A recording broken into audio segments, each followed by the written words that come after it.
अस्सलामुअलैकुम, very good morning spot के साथ मैं हूँ अफशीन कुरैशी और मैं हूँ आपका मेज़बान बिलाल खान। आज भी बहुत सारी खबरों के साथ वापस आ चुके हैं, लेकिन अच्छी बात से स्टार्ट करते हैं। अच्छी बातें ज़िंदगी को सुधार देती हैं और ज़िंदगी को संवारने लगती हैं। और अच्छी बात करने की मैं कोशिश तो करता हूँ, लेकिन अफशीन हमेशा एक अच्छी बात लेकर आती है जो कि मेरी अच्छी बात से ज़्यादा अच्छी और हमारी जब हम बात शुरू करते हैं तो ज़ाहिर है उसमें ऐड करते हैं कुछ बिलाल कुछ मैं, और इस तरह से वो अच्छी बात जो है आप लोगों तक के भी पहुंचती है। और आज की अच्छी बात यह है कि ज़िंदगी की सबसे बड़ी खुशी ये है कि आप उस काम को करें जिसके बारे में लोग कहते हैं कि आप ये कर ही नहीं सकते। ओके मतलब लोगों ने तो कहना है ना, आप लोगों की परवाह नहीं करें, लेकिन हाँ आप उनकी उस बात को जिसको वो आपको कहना चाह रहे हैं कि आप में ये हुनर ही नहीं है, काबिलियत ही नहीं है, वो काम करके दिखाएं। अच्छा, ये एक बड़ी ट्रिकी सी बात है कि इसको ऐसा ही होना चाहिए। जैसा अफशीन ने बताया कि आप वो काम करके दिखाएं जैसे लोग कहते हैं कि ये तो तुम कर ही नहीं सकते। ऐसे लम्हे का जिंदगी के अंदर इंसान को सामना होता है जब लोग उसकी सलाहियतों पर शक करते हैं। मतलब you can do that, you are not able to do that. तो फिर आप क्या करते हैं, कहते हैं कि तुम ये नहीं कर सकते। लेकिन जब इंसान बातों को चैलेंज में बदल कर अपनी मेहनत, सब्र और यकीन से वही काम सरअंजाम देता है, तो वो खुशी सिर्फ कामयाबी की नहीं होती है, बल्कि खुद को साबित करने की भी होती है। You have proved yourself. बिल्कुल, वो इस तरह की होती है कि आप एक सेल्फ एक्चुअलाइजेशन वाले प्रोसेस से गुजर रहे होते हैं।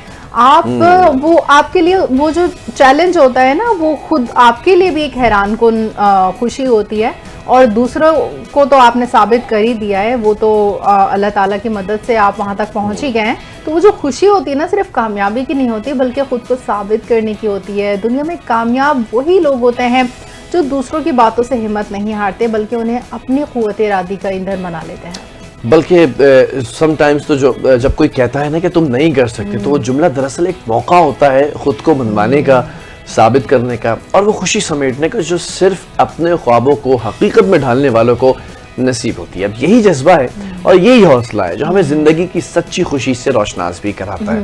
मतलब कल ही मैंने एक कोट पढ़ी थी कि कुछ धक्के जो इंसान को लगते हैं ना, और या कुछ ऐसे लोग जो, वो जरूरी नहीं कि आपके दुश्मन वो धक्का दे रहे हो, ठीक है, वो बेशक वो दुश्मनी में बोले या वो दोस्ती में बोले, लेकिन वो जो धक्का आपको पड़ता है ना, वो आपके लिए एक तरह से पुश स्टार्ट होता है, आपको आगे बढ़ा रहा होता है। आप समझते हैं यार ये क्या हो गया, मुझे इस जॉब से निकाल दिया, लेकिन आपको नहीं पता जो अगली जॉब है आपके लिए, वो उसमें कितनी बेटरमेंट है, कितनी इम्प्रूवमेंट है, आपकी पर्सनालिटी डेवलपमेंट है, आपका करियर इम्प्रूवमेंट है, हर चीज़ में आप आगे बढ़ते हैं।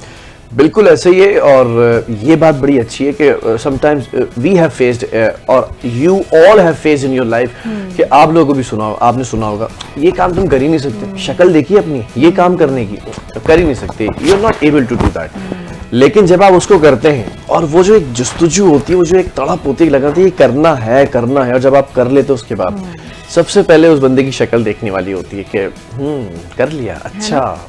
अब वही लोग होते हैं जो आपको जो है ना बिल्कुल इज्जत नहीं देते थे, अब वही आप लोगों को सराखों पे बिठा रहे होते हैं, उनका मिजाज बदल जाता है, उनके अल्फाज, उनका लहजा बदल जाता है। अब वही लोग आपकी इज्जत भी कर रहे होते हैं जो कुछ अरसे पहले तक आपकी कदर की निगाह तो बस आज फाइनल हो चुका है कि आप लोग जो करना चाहते हैं वो करें लाइफ के अंदर। और कोई कहता है कि अगर नहीं कर सकते तो उसको करके दिखाएं, इस जस्तुजू में लग जाए कि कुछ करना है, उसकी एक अलग ही तड़प होगी। कुछ टॉप स्टोरीज की तरफ भी बढ़ेंगे, बहुत सारी स्टोरीज हैं।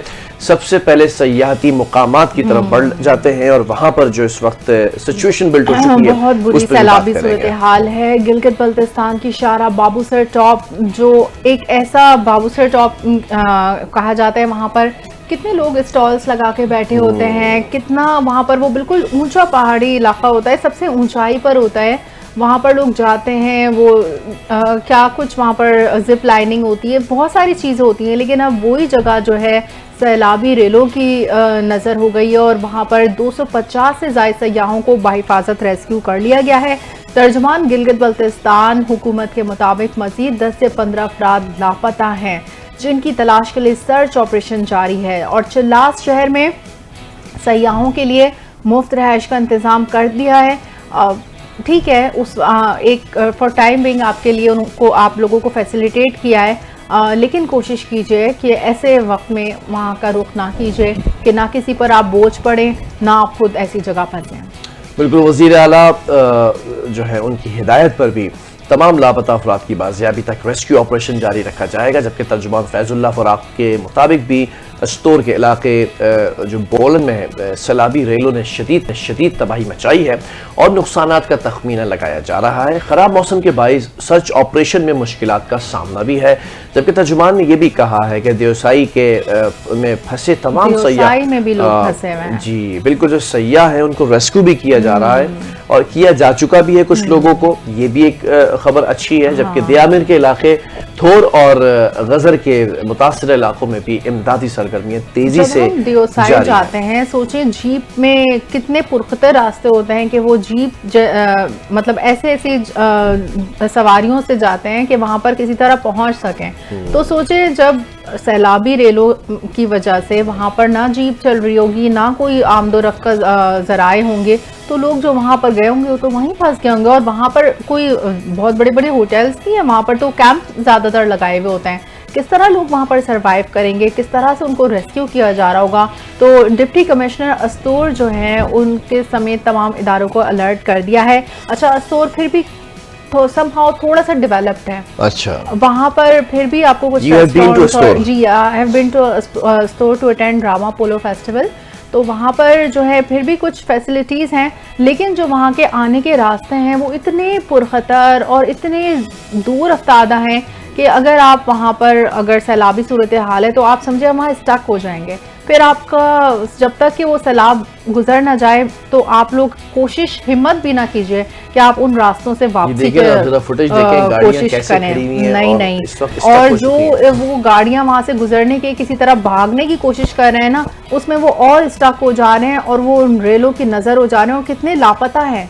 अभी भी सारे लोगों को रेस्क्यू नहीं किया गया, कितने लोग लापता हैं कि जो वहाँ पर उन सैलाबी रेलों की नजर भी हो चुके हैं। आप सड़क पर देखें जरा, ये पहाड़ी जो रास्ता है इस पर लैंडस्लाइडिंग इस कदर हो रही है, आधी सड़क पूरी टूटी हुई है और ये नीचे जो ये बेसिकली दरिया का रास्ता है, if I am not wrong ना जी। तो ये भी जो है वो इस वक्त कि किस कदर बिल्कुल पहाड़ी इलाके हैं, पहाड़ी रास्ते हैं, पहाड़ी इलाके हैं। बहुत सारी जगहों पे तो जो दरिया है उसको क्रॉस करने के लिए अगर कोई ब्रिज है वो भी इतना टूटा फूटा है कि आप ऐसे मौसम में तो वहाँ पर कदम भी ना रखिएगा। तो जहाँ पर इस वक्त आप, ये जो आपके लिए एक नोटिफिकेशन है कि जहाँ पर भी इस वक्त आप अगर ऐसे सैलाबी सूरत हाल में किसी ऐसे मुकाम पर फंसे हुए हैं तो किसी भी सेफ प्लेस को देखकर आप वहीं पर रुके रहें, भागने की कोशिश ना करें, वहाँ से निकलने की कोशिश ना करें। एज लॉन्ग एज के मौसम कुछ सही हो, दरिया ये जो सैलाबी सूरत हाल है ख़त्म हो, फिर जैसे ही आपको NDMA का अलर्ट जारी हो कि हाँ अब मौसम सही है तभी निकले, वरना आप अपनी जान को रिस्क में डाल रहे हैं। बिल्कुल, जबकि मौसम की भी बात कर लेते हैं साथ साथ के मुल्क के मुख्तलिफ शहरों में शदीद बारिश हुई है। लाहौर समेत पंजाब के मुख्तलिफ इलाकों में बादल खूब बरस पड़े हैं, जबकि Barkat market, Ferozepur road, garden town, jail road, Faisal town में भी शदीद बारिश हुई है। और खानेवाल, हरीपुर, हाफजाबाद, झंड, कालाबाग, मुरीद के और दीगर इलाकों में बारिश हुई है। मियाँ चुनू, भवाना में बादल बरसे, कंदिया में बारिश, गली मोहल्लों में पानी जमा हो गया। मुख्तलिफ शहरों में फीडर स्ट्रिप होने से बिजली की फराहमी मुअत्तल हो गई है। अपर कोहिस्तान की बात की जाए तो इसका इलाका है दासू, जहां तेज बारिश हुई। उछाड़ नाले और दरियाए सिंध में पानी के बहाव में इजाफा हो गया और दरियाए सिंध का पानी शारे कराकरम पर भी आ गया है, जिसकी वजह से सड़क ट्रैफिक के लिए बंद हो गई। बिल्कुल, और ये जो इस वक्त NDMA ने पूरा एक अलर्ट जारी किया था वो भी चीज़ें सामने आ चुकी हैं। बताया था कि मुल्क के बेशर इलाकों में 25 जुलाई तक मानसून बारिशें मुतवक्को हैं, जबकि शुमाली इलाकाजात में लैंडस्लाइडिंग और ग्राफ फटने का भी जो है वो खतरा है। बिल्कुल, आप देख रहे हैं कि NDMA ने ये अलर्ट जारी कर दिया था, बताया था कि मुल्क के बेशतर इलाकों में 25 जुलाई तक मानसून बारिशें मुतवक्को हैं। जब कह दिया 25 जुलाई तो उससे पहले आपको निकलना ही नहीं चाहिए, और निकल के जा भी रहे हैं आप मौत के मुंह में। शुमाली इलाकाजात पहाड़ी इलाका है, वहाँ पर लैंडस्लाइडिंग होती है, वहाँ पर दरिया है, सैलाबी सूरत हाल हो सकती है। वहाँ पर वो तफरीकी इलाके ज़रूर हैं, लेकिन ऐसे मौसम में बहुत पुरखतर है। वहाँ पर आपको कोई फैसिलिटीज़ नहीं मिलेंगी कि अगर आप समझ रहे हैं आप वहाँ जा रहे हैं तो आप रेस्क्यू कर लिए जाएंगे। मुश्किल से किसी को रेस्क्यू कर लिया तो कर लिया, अदरवाइज आपके वहाँ पर सर्वाइवल का कोई चांस नहीं है ऐसे मौसम में। बिल्कुल, जबकि आगे बढ़ते हैं और गवर्नर पंजाब की बात करते हैं। सरदार सलीम हैदर खान ने भी हालिया बारिशों और शहरी नुकसानात पर रद्द अमल देते हुए कहा है कि कुदरत से मुकाबला नहीं किया जा सकता, लेकिन इंसानों की गफलत ने तबाही की शिद्दत में इजाफा किया। बिल्कुल सही बात कर रहे हैं कि कुदरत से मुकाबला नहीं किया जा सकता। ये जो पहाड़ होते हैं ये नहीं देखते। इस वक्त आपने देखा कि बाबूसर टॉप में वो जो एक दिखाया था, एक फुटेज देखी थी हमने, जिसमें जो चट्टाने जो वहाँ पर रखे हुए पत्थर होते हैं बड़े बड़े, जब वो दरिया और वो सैलाब बहा कर लेकर जा रहा है तो इंसान क्या चीज़ है। इंसानों को तो हड्डी पसली तक नहीं मिलेगी जब वो इतनी बड़ी बड़ी चट्टानों को साथ में लेके जा रहे हैं। तो ये पहाड़, ये दरिया, ये इंसान दोस्त नहीं होते। इसमें यहाँ पर सफ़र ना करें।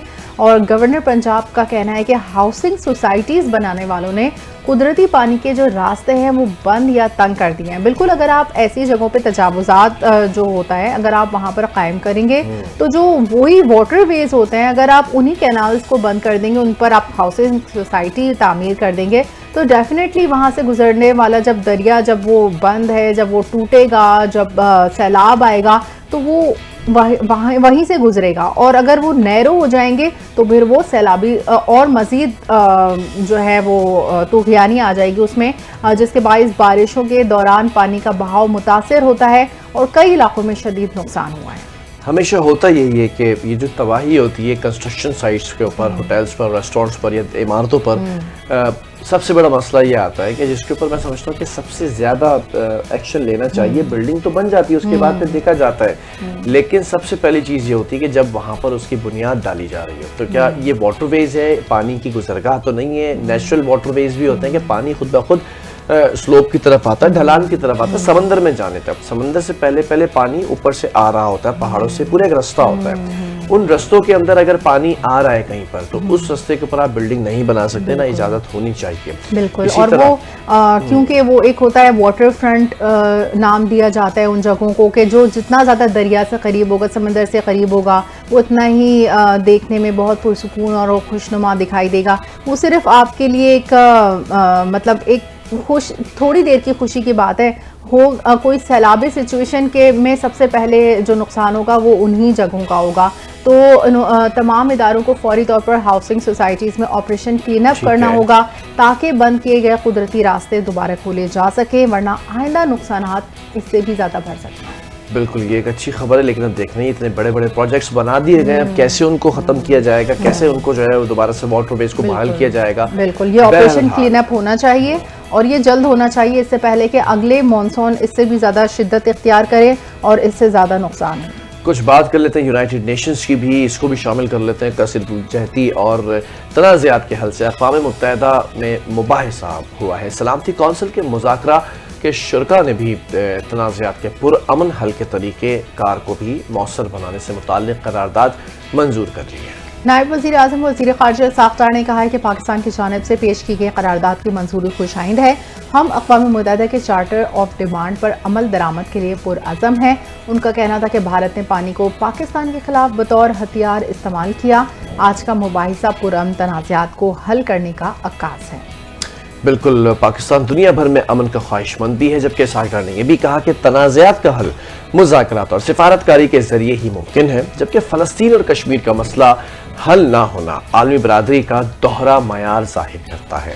बिल्कुल, ये जो मसला कश्मीर और मसला फ़लस्तीन है, ये दो ऐसे तनाज़े हैं कि जो ज़मीन की वजह से क्रिएट हुए हैं, ख़ित्ते की वजह से क्रिएट हुए हैं कि भाई आप उसकी वजह से इंसान कुचल रहे हैं, इसकी वजह से इंसानियत का कत्ल हो रहा है, जो कि नहीं होना चाहिए।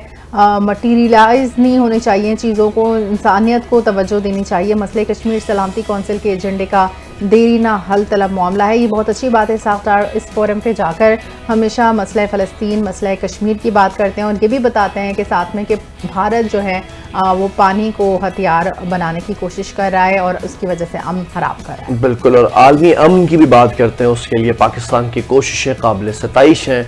गजा और यूक्रेन का मामला जल्द हल होना चाहिए। गजा में इंसानी हुकूक के खिलाफ वर्जियाँ अफसोसनाक हैं। सेक्रेटरी जनरल अक़वाम मुत्तहिदा एंटोनियो गुतरेस ने मुज़ाकरा से खिताब करते हुए कहा कि अक़वाम मुत्तहिदा की एजेंसीज़ को इमदाद के लिए साजगार माहौल फराहम नहीं किया जा रहा। गजा के मुतासिरीन भूख और अफलास के शिकार हैं। सलामती कौंसिल के एजेंडे पर ज़्यादातर तनाज़ात पेचीदा नौइयत के हैं। तनाज़ात का पुरअमन हल करना हम सब की जिम्मेदारी है। एंटोनियो गुटेरेस ने कहा है कि आलमी क़वानीन पर अमल दरामद ना होने से तनाज़ात बढ़ रहे हैं। बिल्कुल। और ये जरा एंथोनी गुतेरेस ने तो कहा है कि उनको मौका नहीं मिल रहा, फराहम नहीं किया जा रहा, तो हु इज बिहाइंड इट, कौन आपके लिए बैरियर बन रहा है, कौन आपको रोक रहा है चीज़ों से, उसका नाम भी जरा सा लें ना। बताएं कि गजा में और यूक्रेन के अंदर जो इंसानी हुकूक की खिलाफ वर्जियाँ हैं, तो वो तो आप उसको पहले अमल दरामद तो कराएं कि कहीं पर इंसानी हुकूक की पामाली हो रही है, ह्यूमन राइट्स हैं, विमेन राइट्स हैं, चिल्ड्रन राइट्स हैं, एनिमल राइट्स हैं, सब कुछ पामाल हो रहा है, लेकिन you are just you have been like इस चीज से पूरे आउट ऑफ द मैटर रहे, stay out of this matter जो है वो वाली कंडीशन थी आपकी। लेकिन अब आप कह रहे हैं कि मौका नहीं दिया जा रहा, तो कौन नहीं दे रहा मौका? ये भी तो एक बड़ा अलार्मिंग सिचुएशन है कि who is behind it. Obviously everybody knows who is it. सही बात है। आगे बढ़े, आपको बताएं लाहौर के इंसदादे दहशतगर्दी अदालत ने 9 मई जलाओ घेराव के केस में तहरीक इंसाफ के सीनियर रहनुमा शाह महमूद कुरैशी समेत 6 मुलजिमान को बरी कर दिया। अच्छा, शाह महमूद कुरैशी समेत जो 6 मुलजिमान हैं वो बरी हो गए, और डॉक्टर यास्मीन राशिद और मियां महमूद रशीद को 10 साल कैद की सजा सुना दी। ठीक है। जबकि उमर सरफराज चीमा और एजाज चौधरी, खालिद कयूम, रिजवान, रियाज हसन, अली हसन, अफजाल अजीम पाहट और रियाज हुसैन को भी 10-10 साल कैद की सजा का हुक्म दे दिया है। इंसदादी दहशतगर्दी अदालत लाहौर के जज अरशद जावेद ने कोट लखपत जेल में महफूज फैसला भी सुना दिया, जबकि अदालत ने भी 8 मुलजिमान को जुर्म साबित होने पर सजा सुनाई है। ये अब रहेंगे, सियासी सजाएं होती है बेसिकली, ये चैलेंज हो जाती हैं आगे जाकर। लेकिन ये कि डॉक्टर यास्मीन राशिद का नाम आया है जिनको सजा सुनाई गई है, और जो यहाँ पर अगर किसी को बरी किया है तो उसमें जो शामिल हैं वो शाह महमूद कुरैशी हैं। तो ये देखना होगा कि अब आगे डॉक्टर यास्मीन राशिद के लिए क्या ये सियासी पॉइंट स्कोरिंग होती है। आई स्टिल रिमेंबर के फरियाल तालपुर को भी लेकर इसी तरह गए थे। आई स्टिल रिमेंबर के जो अजरा पेचिया साहब हैं वो भी काफ़ी उम्र रसीद हैं, उनको भी इसी तरह लेकर गए थे। आई स्टिल रिमेंबर कि पीपल्स पार्टी की काफ़ी ख़वातीन ऐसी थी जिनको ये इसी तरह से डिटेन करके सियासी पॉइंट स्कोरिंग होती है, सियासी सदाएँ होती हैं, लेके गए थे। तो जैसी करनी है वैसी बनी है। यास्मीन राशिद साहिबा हैं, उनके ऊपर भी ये सारी जो है वो चीज़ें आ रही, लेकिन things will get settle down after this year. ये ज़रा साल ख़त्म हो जाए, अगला साल कुछ चीज़ें और खुलकर सामने आएंगी, क्योंकि अब मुज़ाकरात की टेबल जो है वो सजा दी गई है। कभी कभी वो मुज़ाकरात कभी भी हो सकते हैं, कभी भी मुज़ाकरात हो सकते हैं, और ये बहुत खुशाइंद है। हमेशा नेगोशिएशन से ही मामला तय होने चाहिए, बजाय इसके कि आप आउटराइट वॉर या किसी ऐसी सिचुएशन में जाएं कि जिसके आगे डेड एंड हो या नो एंड हो। तो ये बहुत अच्छी बात है कि अगर अपोजिशन की जानिब से कोई नरमी इख्तियार की गई है मुज़ाकरात के लिए। पीटीआई का मौक़िफ़ भी आपके सामने रख देते हैं। पाकिस्तान में मुतनाज़ा अदालती फैसलों की कमी नहीं, पीटीआई ने हमेशा अदालतों का सामना किया। बैरिस्टर गौहर की पीटीआई रहनुमाओं की हमदर्द प्रेस कॉन्फ्रेंस। उन्होंने कहा कि तमाम सजाएं कानूनी तकाज़ों को पूरा किए बगैर दी गई। ये तीसरा मुकदमा है जिसमें हमारे रहनुमाओं को 10 साल कैद की सज़ा सुनाई गई। बानी पीटीआई ने फेयर ट्रायल का मुतालबा किया था, सुप्रीम कोर्ट में पिटीशन भी दायर की, लेकिन आज तक इस पर फैसला नहीं हुआ। जबकि चेयरमैन पाकिस्तान तहरीक इंसाफ का मजीद कहना था कि तहरीक इंसाफ ने हमेशा 9 मई के वाक़यात की मजम्मत की। आज के फैसलों से साबित हो गया कि अदलिया अपनी जिम्मेदारियां अदा करने में नाकाम हो चुकी है। अदलिया पर खुला जो है वो इस वक्त भाई जब तो सजाएं मिलेंगी तो जाहिर है वो कुछ ना कुछ तो बोलेंगे। तो अब उनको ये देखना है कि जब तक जजेस इनके हक में देते रहे तो ये जज फला जो है वो बहुत अच्छा है, फला जज बहुत अच्छा है, और कुछ जजेस ने जब इनके हक में फैसले नहीं दिए on the basis of proofs, तो तब ये जो है वो अदलिया बिकाऊ हो गई है, अदलिया जो है वो माफिया बन गई है, अदलिया जो है वो इस तरह की बातें करने लगे पीटीआई वाले। देखिए कोई नैरेटिव बिल्ड नहीं करते। ये जो 9 मई का केस था इसमें सजाएं तो मिलनी थी। अब ये देखना है कि इन सजाओं में किस हद तक नरमी की जा सकती है। तो ये कम से कम फौजी अदालतों में नहीं चली ना, ये आपको जो सजाएं मिल रही हैं वो वैसे ही अदालत से मिल रही है, और यकीनन आगे इसमें अगर निगोसिएशन के रास्ते खुले हैं तो कुछ ना कुछ बेहतरी आएगी। बात कर लेते हैं पंजाब असम्बली की, जिसमें अपोजिशन लीडर मलिक अहमद बुचर को 9 मई के केस में 10 साल कैद की सज़ा सुनाई, और 9 मई मुकदमात में इंसदाद दहशतगर्दी अदालत सरगोदा ने फैसला सुनाया है। खुसूसी अदालत ने अहमद खान बुचर समेत 70 मुलजमान को 10-10 साल कैद का हुक्म दिया है। अच्छा, 70 मजीद मुलजमान को भी डिटेन किया। यस, ऐसा ही है। जबकि थाना मूसा खेल के मुकदमे में तमाम मरकजी और मुकामी क़यादत को सज़ा सुना दी गई है। सज़ा पाने वालों में MNAs राना बिलाल और अहमद छट्टा भी शामिल हैं। जबकि फैसले के वक्त अपोजिशन लीडर अहमद खान बशर समेत कोई मुलजिम अदालत में नहीं था। अदालत ने अहमद खान समेत केस के 32 मुलजमान को हाजिरी से इस्तिस्ना दे रखा था, जबकि वाज़ेह रहे कि मियाँ वाली हंगामा आराई और तोड़ फोड़ केस के ज़्यादातर मुलजमान जमानत पर हैं। ये कुछ और सजाएं भी सामने आई, मतलब ये सजाओं का साल है। कुछ चीजें, कुछ फैसले किए जा चुके थे, आई हैव टोल्ड यू, और अब चीजों को सीरियसली टेकअप किया जा रहा है। फैसले तो होने और अब ये फैसले किए जा रहे हैं। तो तहरीक इंसाफ के रहनुमा और opposition leader Punjab assembly Malik Ahmad Bhachar ने इंसदादी दहशतगर्दी अदालत का फैसला चैलेंज करने का ऐलान किया है। मीडिया से गुफ्तगू करते हुए अपोजिशन लीडर मलिक अहमद बुच्चर ने ATC के फैसले पर सख्त रद्द-ए-अमल का इजहार किया और कहा, अदालत ने सियासी बुनियादों पर कायम मुकदमे का आइन से हटकर फैसला दिया और मेरे खिलाफ कानूनी ज़ाब्ते पूरे किए बगैर सजा का फैसला सुनाया है। बिल्कुल, जबकि तहरीरी फैसला मौसूल होने पर भी हाई कोर्ट से रुजू करूंगा। आप देखते हैं कि रुजू कैसे करते हैं। उनका रद्द-ए-अमल भी आना था, तो उनका रद्द-ए-अमल भी आया है। उन्होंने चैलेंज किया है। हमेशा यही होता है कि जो भी फैसला किया जाता है उसको अदालत में चैलेंज किया जाता है। देखना ये कि आगे इनके चैलेंज पर क्या जवाब मिलता है। कुछ जरा कराची का भी रुख कर लेते हैं। कराची के अंदर भी कुछ गोदाम है। बड़ा एक अजीब और गरीब मामला है कि कराची के अंदर सुराब गोट में कबाड़ के मुख्तलिफ गोदामों में आग लग गई। सुराब गोट बड़े मैदान में गोदामों में लगने वाली आग को बुझाने के लिए फायर ब्रिगेड को पानी की कमी का सामना भी है। ये भी एक मसला है अब कराची में। सुबह सुबह ये पानी टैंकर से मिलता है, फायर ब्रिगेड की गाड़ियों में नहीं होगा। बिल्कुल, जो खबर आई है वो ये है कि गोदामों में आग लग गई है। कभी शॉर्ट सर्किट से ये आग लग जाती है और इतने बड़े लेवल पे आग लगती है, लेकिन इसको बुझाने के लिए कोई भी साजो सामान नहीं है फायर ब्रिगेड के पास। पानी की कमी का सामना है। गोदामों में आग शॉर्ट सर्किट की वजह से लगी। मालिकान के मुताबिक ग्राउंड में 1000 से ज़्यादा गोदाम हैं और 30 से ज़ायद गोदामों में आग लगी। ज़ाहिर है, जब एक गोदाम में आग लगेगी, वो तसलसल से जितने सारे हैं वहाँ सब आग फैलती जाएगी, तो कितना बड़ा नुकसान हुआ होगा। मालिकान का कहना है कि 1 घंटे से फायर ब्रिगेड के पास पानी नहीं है। हर बार आग लगने पर कहा जाता है कि वाटर टैंकर खुद खरीद कर लाएं। तो ये बात तो आई टोल्ड यू कि यही होगा और ये होगा। तो ये बात तो फैक्ट है भाई, उन्होंने भी बोल दिया कि हाँ, वाटर टैंकर का कहना है कि आग बुझाने के लिए 4 फायर टेंडर्स काम कर रहे हैं और 4 को ये कहा जाता है कि भाई आप खुद टैंकर्स खरीद के लेकर आए। और फिर ये बड़ी अजीब सी बात है। इसके ऊपर जरा सा जो वाटर बोर्ड है और इस वक्त जो फायर ब्रिगेड अभी ये खबर की क्या डेवलपिंग स्टोरी है, क्या ये आग बुझ गई है, क्या ये बुझाई जा रही है? बुझाई जा चुकी थी यस्टरडे। और इसको जो है वो, लेकिन ये बड़ी देर हो जाती है इसलिए क्योंकि इसमें होता यही है कि पानी नहीं होता वाटर बाउजर्स के अंदर, फिर वो बाउजर के लिए टैंकर का इंतजार किया जाता है, टैंकर से उसको फिलअप किया जाता है। ये एक बड़ा लंबा प्रोसेस है। अब देखें ना, जो फायर फाइटर्स हैं वो जिम्मेदारी है मुर्तजा वहाब की, और वाटर बोर्ड भी इनडायरेक्टली जिम्मेदारी है मुर्तजा वहाब की। ना मुर्तजा वहाब साहब, जरा आग बुझाने के काम में आप थोड़ा सा हाथ लगा लें। आग लगाने के जो काम है एक दूसरे के अंदर, वो तो हर कोई बड़े अच्छे से कर रहा है। आप आग बुझाने का काम कर लीजिए। बिल्कुल, वाटर टैंकर की ज़रूरत है वहाँ पर। ज़रा सा जगा दें उस माफिया को कि वहाँ पर जहाँ आग लगी है वहाँ अपनी खिदमात अंजाम दे दें। आगे बढ़ें, आपको बताएं, अमरीकी महकमे खारजा की तर्जुमान टैमी ब्रूस ने मसला कश्मीर पर सालिसी से मुतालिक बातचीत का इंदिया दिया है। और टैमी ब्रूस यानी कि ये जो है मसला कश्मीर उसको डिस्कस किया जा रहा है और इस पर सालिसी के लिए एक ऑप्शन दिया है। टैमी ब्रूस ने कहा है कि अमेरिका जुमे के रोज़ पाकिस्तानी रहनुमा से कश्मीर के मामले पर मुज़ाकरात करेगा ताकि खित्ते में कशीदगी कम की जा सके। तो अब पाकिस्तान हाईलाइट है, उसके इशूज़ को एड्रेस किया जा रहा है और भारत की मंशा के बरखिलाफ ये सब हो रहा है। देखना यह है कि ये मसला किसी हद तक के सॉल्व होता है या फिर कुछ इसमें बेहतरी आती है कि नहीं।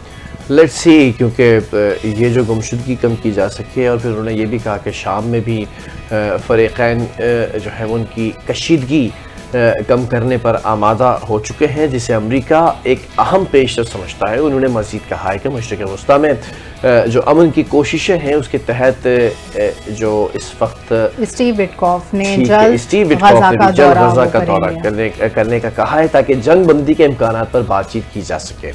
और ये एक बड़ा इम्पॉर्टेंट डिस्कशन है which is going to happen. Let's see कि इसको किस तरफ से जो है वो, किस पहलू से ये अमरीकी जो महकमा खारजा है वो देख रहे हैं। क्योंकि आलमी तनाज़ात में पायदार हल के लिए सालिसी और सिफारतकारी जो है वो हमेशा से अहम इम्पोर्टेंस रखती है। और डिप्लोमेसी, ये 2 अहम इम्पोर्टेंट रोल अदा करते हैं। निगोसिएशन ये भी एक अहम रोल अदा करते हैं आपके रवाबित बढ़ाने में। तो इसी तरह से आलमी तनाज़ात में पायदार हल होता है। तो ये देखना है कि इसके ज़रिए किस तरह से ये मसले हल होता है। चलें जी, कुछ आगे खबरें आपके लिए लेकर आए हैं। कुछ इंटरेस्टिंग न्यूज़ आप शामिल दुनिया में रोजाना कुछ ना कुछ नया हो रहा है।